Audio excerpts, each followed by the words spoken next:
मौत को मारने का कितना भी प्रयास कर लो, लेकिन मौत किसी के मारे नहीं मरती।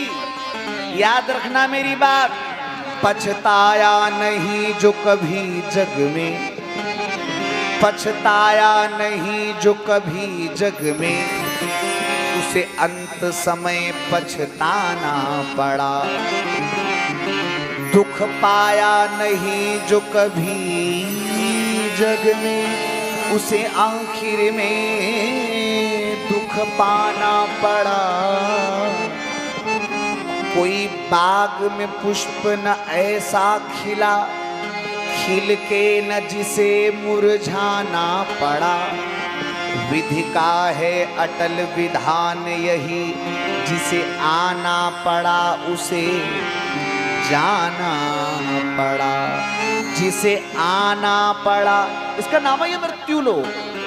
अमर तो कोई हो ही नहीं सकता है। जिसे आना पड़ा उसे जाना पड़ा, जिसे आना पड़ा उसे आया है सो जाएगा।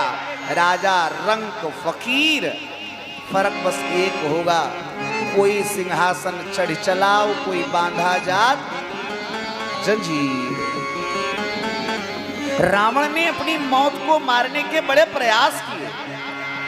एक बार पता क्या हुआ, मैंने कल निवेदन किया था कि सूर्यवंश के जितने राजा हैं ये सब सशरीर स्वर्ग जाया करते थे। हुआ क्या, एक बार राजा अनरण्य, राम जी की 10 पीढ़ी पहले राजा अनरण्य स्वर्ग जा रहे थे। वहीं रास्ते में रावण मिल गया।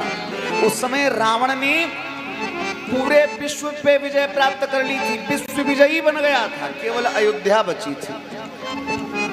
तो रावण ने सोचा कि चला जाए, अयोध्या के राजाओं को भी अपना दास बनाया जाए। तो ये अयोध्या जा रहा था, रास्ते में अनरण्य से मुलाकात हो गई। अनरण्य उस समय बूढ़े हो चुके थे। अनरण्य स्वर्ग जा रहे थे इंद्र से मिलने।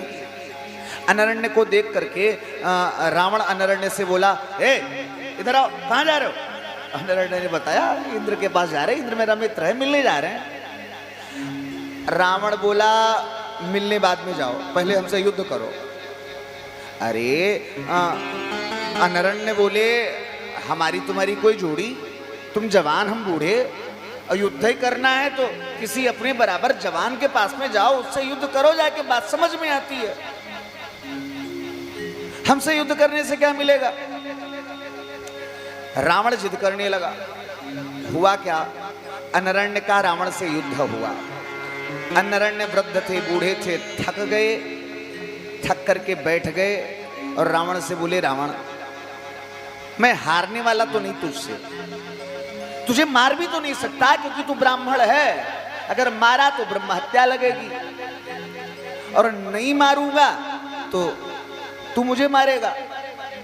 रावण मैं तुझसे मारे मरने वाला नहीं, लेकिन जा, तुझे अपने बल का बड़ा अभिमान है ना, इसलिए आज मैं तुझे श्राप दे रहा हूं, मेरे ही वंश में जन्मा बच्चा तेरा वध करेगा। हुआ क्या, अनरण्य ने उसी समय अपना शरीर त्याग दिया। अनरण्य के जाने के बाद राजा दिलीप कालांतर में गद्दी पे बैठे। तो रावण ने सोचा अब चला जाए अयोध्या। दिलीप के समय में आया तो हुआ क्या, दिलीप कहीं गए हुए थे। रावण ने क्या किया, सीधे महलों में पहुंचा जा करके, और महात्मा का वेश बना करके गया था। रानियों ने ब्राह्मण को, महात्मा को दरबार में आया देखा तो सब बेचारी प्रसन्न हो गई, दौड़ करके गई, महाराज प्रणाम प्रणाम प्रणाम, आओ महाराज पधारो विराजो, सब प्रणाम करने लगे। उसी समय रावण ने अपना असली रूप धारण किया, और जैसे ही रावण ने अपना असली रूप धारण किया तो रावण के इस असली रूप को देख करके सारी रानियां बेचारी घबराई, भागी, सब अंदर जाके छिप गई।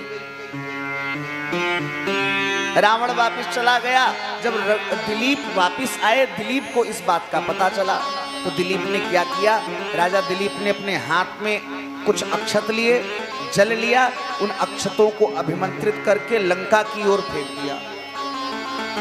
वो चावल 1 लाख बाण का रूप बना करके गए।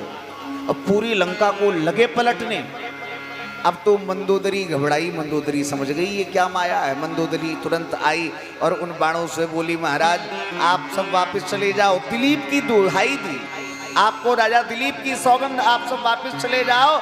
आपसे युद्ध करने वाला योद्धा इस लंका में कोई नहीं। बाण वापस चले गए। रघु समझ गया, वो रावण समझ गया इससे लड़ने से जीत नहीं होने वाली। जब तक दिलीप का राज्य रहा रावण अयोध्या नहीं आया। दिलीप के राज्य के बाद जब रघु का राज्य आया तो रघु के समय में भी रावण आया। तो रावण ने क्या देखा, रघु ने क्या किया, बैठे बैठे अचानक हाथ में कुछ चावल लिए और चावल लेके अभिमंत्रित करके एक दिशा में फेंक दिए। रावण विद्वान था, तांत्रिक भी था, मायावी भी था। रावण आया, रावण ने पूछा, तो भाई महाराज ये आपने क्या किया? बताया, यहां से 700 योजन की दूरी पे एक सिंह एक गाय को मारने जा रहा है। उस गाय ने अपने प्राणों की रक्षा हेतु मुझे आवाज लगाई है। उस गाय के प्राणों की रक्षा हेतु मैंने ये चावल फेंके हैं। रावण बोला, काहे मजाक कर रहे हो? यहाँ बैठे बैठे तुमने अयोध्या में चावल फेंक दिए। 700 योजन की दूरी पे शेर मर जाएगा, हमें ही मिले सुबह से। रावण को भरोसा ना हुआ, पुष्पक विमान पे बैठ के भागा। रावण जब वहां पहुंचा जाकर के तो रावण ने क्या देखा, गाय वही चर रही और सिंह मरा पड़ा। रावण भाग गया लंका लौट करके। जब तक रघु का राज्य रहा वापस नहीं आया। एक बार पता क्या हुआ, रघु ने अयोध्या में बैठे बैठे बाण चला दिया तो पूरी लंका धू धू करके जलने लगी। उस समय रावण आया, सारे लंका के निशाचर घबरा गए, परेशान हो गए, रावण के पास आए। रावण आया, रावण ने कहा, देखो दोनों हाथ उठा करके सब लोग कहो हम सब अयोध्या निवासी राजा रघु की शरण में हैं, तब बचोगे, नहीं तो सब मारे जाओगे। सबने ऐसा ही किया, तब जाकर के लंका के निशाचरों के प्राण बचे। इसीलिए मानो माता जानकी ने रामचरितमानस सुंदरकांड में रावण से कहा है, रावण सुधि नहीं तो ही रघुवीर बान की, सुधि नहीं तो रघुवीर बान की, सुधि नहीं तो ही रघुवीर बान की, सुधि नहीं तो रघुवीर बान की। ऐ दुष्ट, भूल गया हमारे राम जी उसी रघुवंश में पैदा हुए हैं जिन राजा रघु ने अयोध्या में बैठे बैठे तुम्हारी लंका की बैंड बजाई दी थी। सोचो, जब अयोध्या में बैठे बैठे उन्होंने तुम्हारी लंका में आग लगा दी तो राम जी तो तुम्हारी लंका के किनारे बैठे हैं, तुम्हारा क्या होगा? सुधि नहीं तो हे रघुवीर बान की, सुधि नहीं तो हे रघुवीर बान की, सुधि नहीं, सुधि नहीं तो हे रघुवीर बान की, कौन बनेगा? मेरी मौत कैसे होगी? रावण ने ध्यान लगा के देखा, सब समझ में आ गया। वर्तमान में अयोध्या के राजा हैं दशरथ, और दशरथ का जो बेटा होगा राम, वही मेरा काल बनेगा। हुआ क्या, रावण ने सोचा न रहेगा बांस और न बजेगी बांसुरी, हम दशरथ ही को नहीं जिंदा छोड़ेंगे, इन्हीं को मार डालेंगे, तो राम कहां से आएंगे? रावण ने क्या किया, दशरथ के समय में आया, दशरथ से बोला आओ हमसे दो दो हाथ करो, ताल ठोक दी। दशरथ, तब दशरथ जी का विवाह नहीं हुआ था। दशरथ से बोले हम तुमको नहीं जानते, तुम हमको नहीं जानते हो, लड़ाई बिना बात के, बिना मतलब के, क्यों? रावण ने अपना परिचय दिया, मैं लंकेश दशानन रावण विश्व विजय के लिए निकला हूं। या तो मेरी अधीनता स्वीकार करो, पराधीनता स्वीकार करो, या तो मुझसे युद्ध करो। राजा दशरथ बोले देखो पंडित जी, आप ब्राह्मण हो और ब्राह्मण को मारना ये सूर्यवंश का काम नहीं। हाँ, आपको अगर बल की ही परीक्षा लेनी तो एक काम करो। रावण बोला क्या?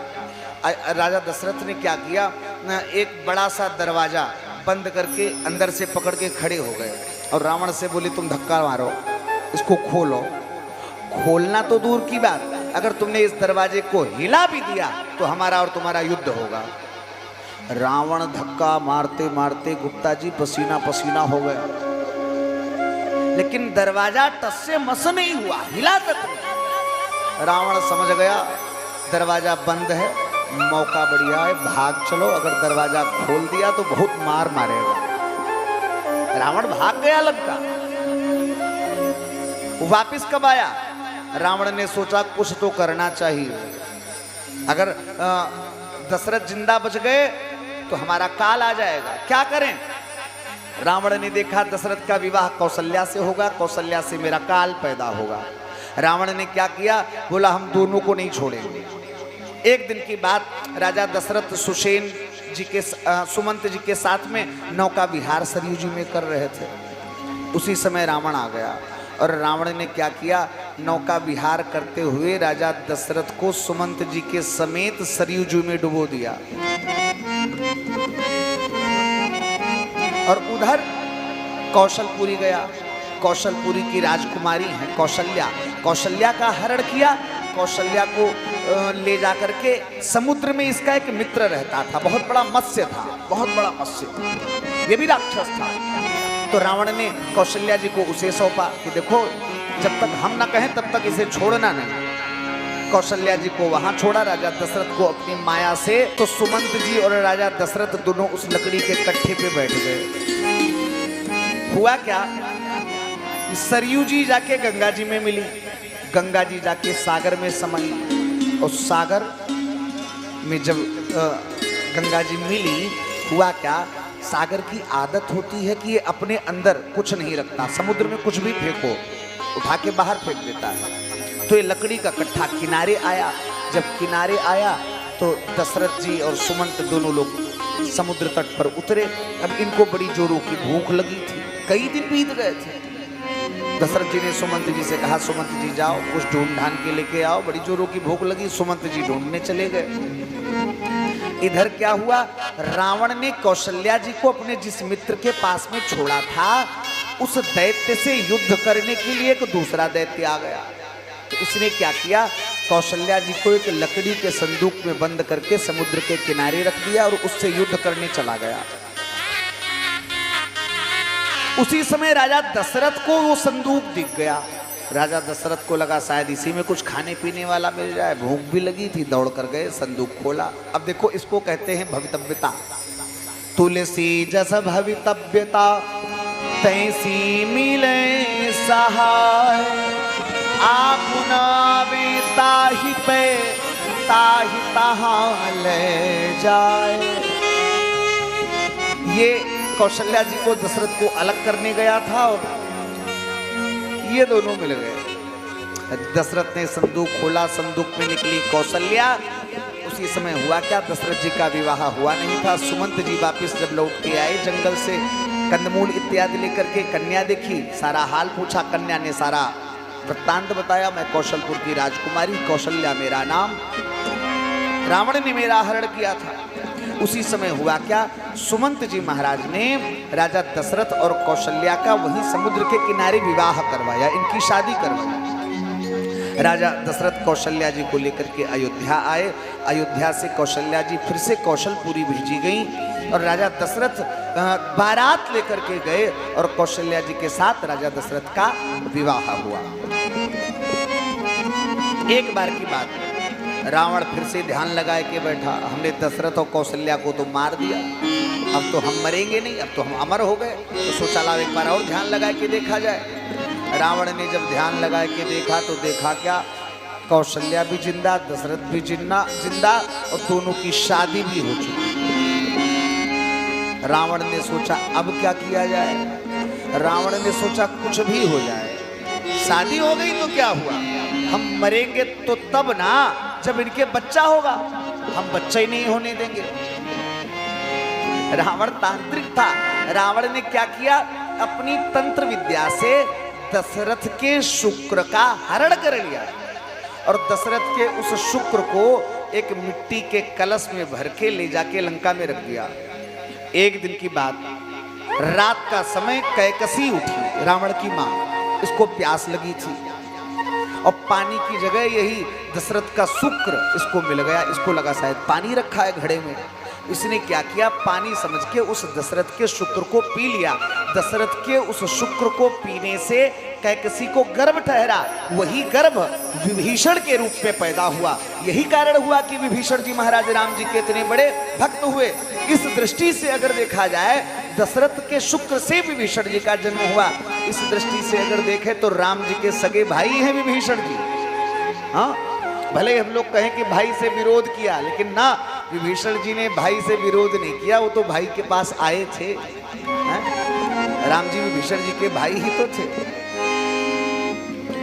तो कहने का भाव, रावण ने बड़े प्रयास किए अपनी मौत को मारने के लिए, लेकिन मौत किसी के मारे नहीं मरती।